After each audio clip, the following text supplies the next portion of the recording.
এখন আসেন কি কি কারণে কাফারা এবং কাজা উভয়টি ওয়াজিব হয়। কাফারা হলো একটার পরিবর্তে 60টা, আর কাজা হলো একটার পরিবর্তে একটাই। তো কি কি কারণে রোজার কাজা এবং কাফারা উভয়টি ওয়াজিব হয়? প্রশ্ন, শরীয়ত সম্মত কোনো ওজর ছাড়া ইচ্ছাকৃতভাবে পানাহার করলে এই ব্যক্তির ওপর কাজা কাফারা উভয়টি ওয়াজিব হবে। প্রশ্ন, শরীয়তের কোনো ওজর ছাড়া কোনো ব্যক্তি যদি ইচ্ছাকৃতভাবে পানাহার করে তাহলে তার ওপর কাজা এবং কাফারা উভয়টি ওয়াজিব হবে কিনা? এই মাসআলার উত্তর হইল, যদি কোনো ব্যক্তি শরীয়তের কোনো ওজর ছাড়া ইচ্ছাকৃতভাবে পানাহার করে বা স্ত্রীর সহবাস করে তাহলে এই ব্যক্তির ওপর কাজা কাফারা উভয়টি ওয়াজিব হয়ে যাবে। কাফারা মানে একটার পরিবর্তে 60টা, কাজা মানে একটার পরিবর্তে একটা, তাহলে 61টা।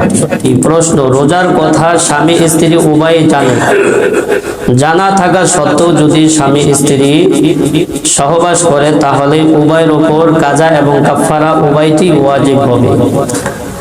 আর যদি একতরফা হয়, অর্থাৎ স্বামী যদি জোরপূর্বক ভাবে স্ত্রীর সাথে সহবাস করে তাহলে স্বামীর উপর কাজা কাফারা উভয়টি ওয়াজিব হবে, স্ত্রীর উপর শুধু কাজা ওয়াজিব হবে, একটার পরিবর্তে একটা।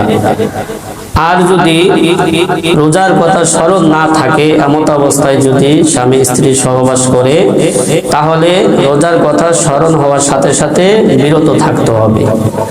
তো বিরত থাকলে কাজা কাফারা কোনোটা আদায় করতে হবে না।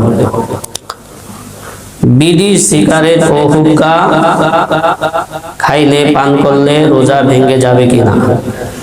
বিড়ি, সিগারেট ও হুক্কা যদি কেউ পান করে তাহলে তার উপর কাজা কাফারা উভয়টি ওয়াজিব হবে।